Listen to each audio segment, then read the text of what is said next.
What is up, YouTube? Shadow here, and today we're going to be looking at team comps.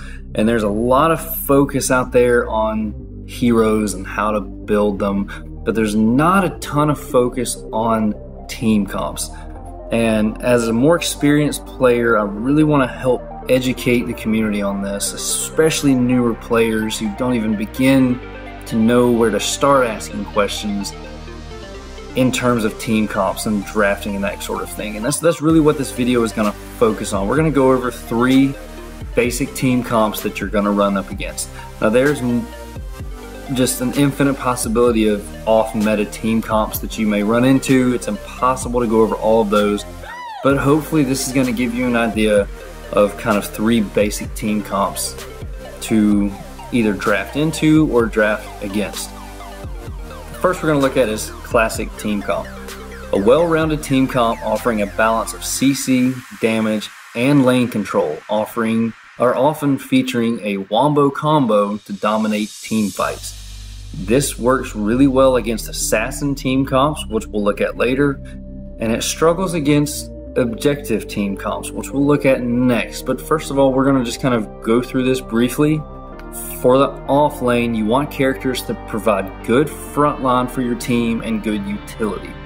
For mid, you want characters that provide good CC and good lane control. For your carry, you want characters who can focus on farming early and then providing massive late game damage. For your jungle, you want characters that can focus on jungle clear, helping secure the buffs and giving another good source of front line. A lot of times in these classic team comps, because they want to team fight, you're going to see a couple of frontline characters on these teams. And finally, for support, you're going to have characters that provide a lot of CC and overall team support, and this is where a lot of those wombo combos come from. Decker and Steel are prime examples of this. Either one of their ults paired with a Howie ult or even a Faye ult can just wreck a team in a team fight. Now, even though this does work well for them and helps dominate against assassin team comps, where they struggle at is against objective team comps. Objective team comp is an aggressive team comp focused on prioritizing objectives over kills and punishing team fighting. The reason this works so well against classic team comps is whereas a classic team comp is often going to want a death ball or try to, really focus the entire team on a team fight to take an objective, the objective team comp says, you know what, that's okay. We're going to have enough to be able to slow you down, and we're going to send one person to go split push a lane and take an objective before you even know what's going on. This is where the offlaner is so important for an objective team comp. You want an offlaner that is both evasive, but also aggressively split pushing a lane whenever possible. For mid, you want a character with good wave clear, good control, but also can be evasive so that if there's a team fight going on elsewhere, they can put pressure on mid and still be able to get back to safety.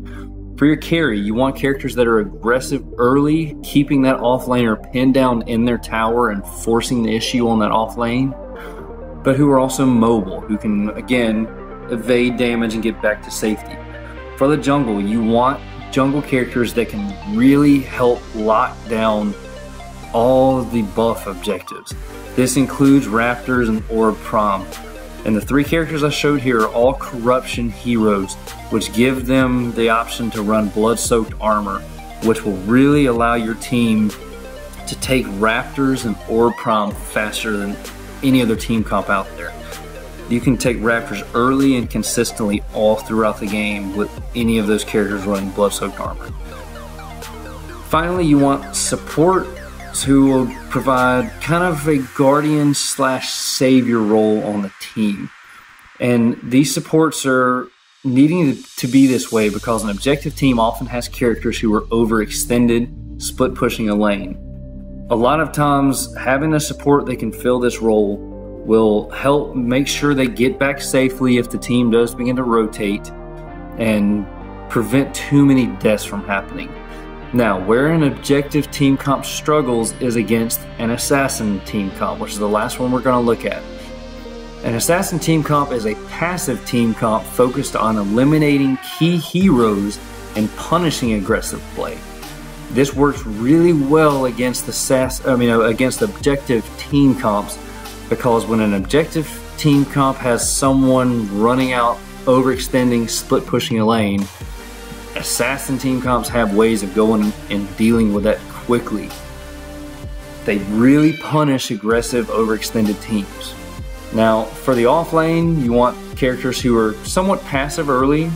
It's not the biggest deal if they lose their tower early in the off lane.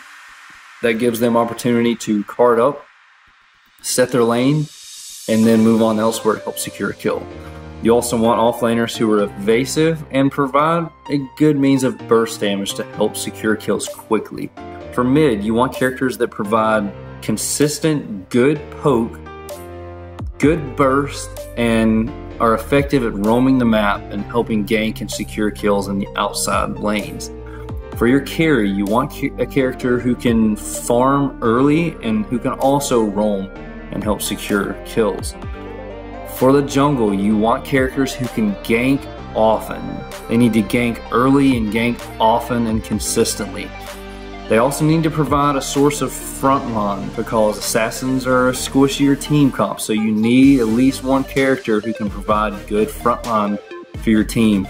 And it always helps if these junglers can do a good bit of burst damage as well. For support, you're going to want some form of CC. You have to have CC in every team, so in an assassin team comp, your support is where it's going to come from, even if it is just a little bit. But you want your support to be focused support with assassins, whether it's kind of defensive focus, as in a phase locking on to just one of your heroes to make sure they can get in, focus damage on a high priority target and then pull them back out to safety, or focus support offensively in the form of a Richter who can help lock down that high priority target and eliminate them quickly. Again, this works really well against objective team comps because you punish split pushers, but doesn't work so well against classic team comps just because they can bully you with their more aggressive team comp style that's going to be focusing on team fights and good front line. But hopefully this was helpful.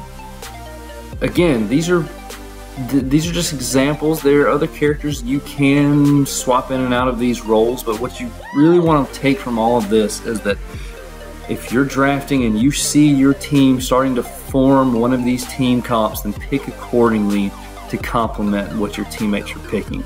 And the same goes as far as counter picking. If you see the enemy team is pretty much laid out in one of these formats, make sure you counter pick characters that will offset that well and not characters that are just going to fall easy prey to them. Hopefully this was helpful and you enjoyed it. If so, give me a like, hit that subscribe button, and there's going to be more coming soon. Thanks.